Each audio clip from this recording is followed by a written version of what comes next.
नमस्कार दोस्तों। मैंने आपका समय ख़राब किया। बहुत तेज़ी से बात करेंगे यूपीएससी जूनियर असिस्टेंट 5512 के टाइपिंग रिजल्ट के बारे में, बीपीओ एजीटी डीवी डेट के बारे में, जूनियर असिस्टेंट 3284 के टाइपिंग और रिजल्ट के बारे में। तो यूपीएससी जूनियर असिस्टेंट 5512 के टाइपिंग रिजल्ट आज से 10 दिन पहले, जब लगभग 21 जनवरी के आसपास यह आयोग पहुंच चुका है और इसकी जो फीडिंग है उसका कार्य चल रहा है। और संभवतः जो 10 फरवरी है, 10 फरवरी से पहले पहले इसका जो रिजल्ट है वो जारी कर दिया जाएगा, हर हालत में जारी कर दिया जाएगा। ऊपर से न्यूज़ है और ये न्यूज़ बिल्कुल सही है और बिल्कुल मतलब एक ऑथेंटिक जो आपका सोर्स है उससे मुझे प्राप्त हुई है। उसके बाद बात करेंगे बीपीओ और एजीटीए की डीवी डेट के बारे में। डीवी डेट के बारे में अभी स्थिति साफ नहीं है, क्योंकि आयोग जो है वो ऑनलाइन इस पे कराएगा। ऑनलाइन कराने का पूरा विचार है उसका। और ऑनलाइन कराने के लिए एनआईसी द्वारा उसने पोर्टल बनवाया है। पोर्टल बन के तैयार भी हो गया है, पर पोर्टल का परीक्षण चल रहा है। उसमें किसी तरह की समस्या या किसी तरह का कोई गिली चलिस तो नहीं है, क्योंकि ऊपर से निर्देश है कि प्रक्रिया बिल्कुल स्वच्छतापूर्ण हो, किसी तरह की कोई समस्या पैदा ना हो, जिससे सरकार की और शासन की जो छवि है वो धूमिल ना हो। आने वाले समय में विधानसभा चुनाव होना है, इन प्रक्रियाओं का जो प्रभाव है वो सरकार के चुनाव पे ना पड़े, इसलिए इसको परीक्षण किया जा रहा है। और लगभग लगभग 15 फरवरी तक इसके बारे में भी कोई सकारात्मक जानकारी प्राप्त होने की पूरी पूरी संभावनाएं हैं। उसके बाद देखने को मिलेगी आपको इसकी कोई ना कोई सकारात्मक न्यूज़।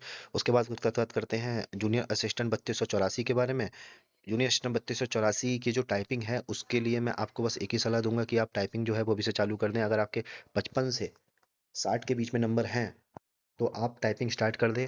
अगर आप टाइपिंग कट ऑफ में फंसते हैं तब तो आपको फ़ायदा है ही। अगर नहीं फंसते हैं तब भी आपको फ़ायदा है, क्योंकि आने वाले समय में यूपी ट्रिपल एस सी द्वारा जूनियर असिस्टेंट की एक और भर्ती आएगी 4500 पदों पे लगभग, तो उसमें भी आपको फ़ायदा देगी।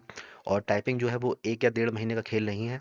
टाइपिंग सीखने में ही 1 से 1.5 महीना लग जाता है, अगर आप सीरियस तौर पर सीख रहे हैं। वरना कुछ लोग तो 1 से 1.5 महीने में सीख भी नहीं पाते हैं। और अगर आप रिजल्ट आने का इंतजार करेंगे तो रिजल्ट आने के बाद, जैसा कि पुरानी भर्तियों में देखा गया है, आपको 1.5 से 2 महीना ही मिलेगा टाइपिंग के लिए।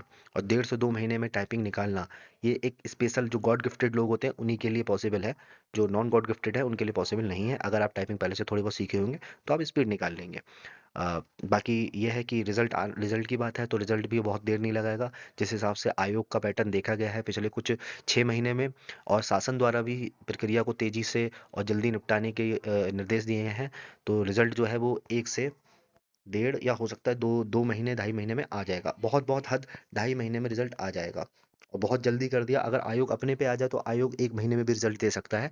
कोई बड़ी बड़ी बात नहीं होगी अगर वो जल्दी रिजल्ट दे देता है। तो आप अपनी टाइपिंग चालू करें। मतलब कंटिन्यू, इस चीज़ का निष्कर्ष ये है कि आपको अपनी टाइपिंग कंटिन्यू रखनी है, उससे आपको कोई नुकसान नहीं है, फ़ायदा ही है। किसी भी स्किल्स का कोई नुकसान नहीं होता और आने वाली भर्ती में भी वो आपको फ़ायदा ही देगा। तो दोस्तों, अगर आपको मेरी द्वारा दी गई जानकारी अगर आपको यूज़फुल लगी हो, आपके काम की लगी हो, तो मेरे चैनल को सब्सक्राइब करें, लाइक करें और बेल आइकन दबाना ना भूलें। और आपने यूपीएससी जो UP triple S C 3284 junior assistant में जो स्कोर किया है आंसर की आने के बाद, उसको कमेंट बॉक्स में ज़रूर बताएं, ताकि मैं आने वाले समय में आपको एक बिल्कुल फैक्ट बेसिस बता सकूं कि किसके मतलब कट ऑफ कितनी जा सकती है टाइपिंग के लिए। तो इसमें आपको और मेरे को दोनों को इसका फ़ायदा मिलेगा। मैं आपको एक सही जानकारी दे पाऊंगा और फैक्ट्स के साथ जानकारी दे पाऊंगा। तो इसलिए मुझे कमेंट में ज़रूर बताएं कि आपके 3284 में आंसर की आने के बाद कितने नंबर आ रहे हैं।